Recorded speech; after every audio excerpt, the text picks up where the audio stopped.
Happy Friday. This is Sean LaBelle of the Decker Hewitt Group. Hope everyone had a fantastic Christmas and holiday season.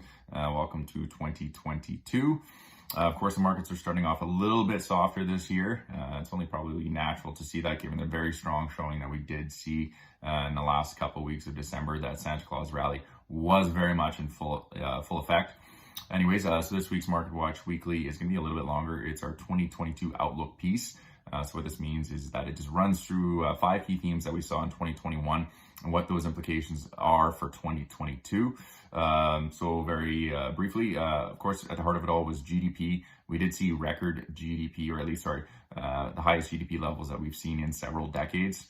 This was, of course, due to the fact that we were starting off from a very low base that we did see in 2020. And then this high GDP did cause inflationary pressures. Inflation has been dormant largely since the 1980s. Well, no more. As a result of that, we're now seeing inflation running around 6 and 7%.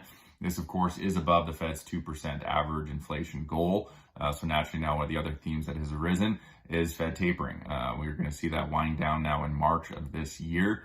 So we did have a bit of a taper tantrum in November when this was initially announced, again, and a little bit in December when the Fed turned a little bit more hawkish. And again, this week as we're starting to see that play out a little bit more as well. Also, another theme was SPAC mania, meme stock mania, GMC, GameStop, and AMC.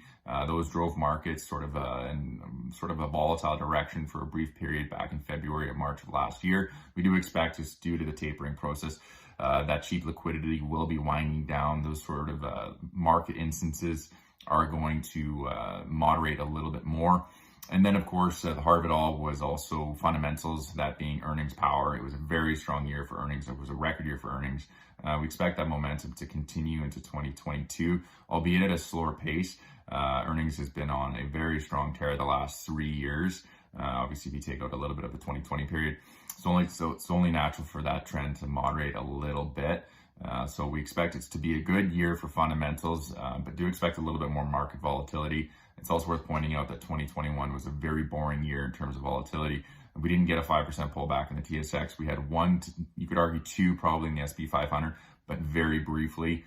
So do expect a little bit more volatility for 2022, albeit we do expect it to be another strong year. And of course, this week's Market Watch Weekly just runs through all that commentary. And we'll end it there. Hope everyone has a great weekend, and we'll talk to you again next week. Cheers.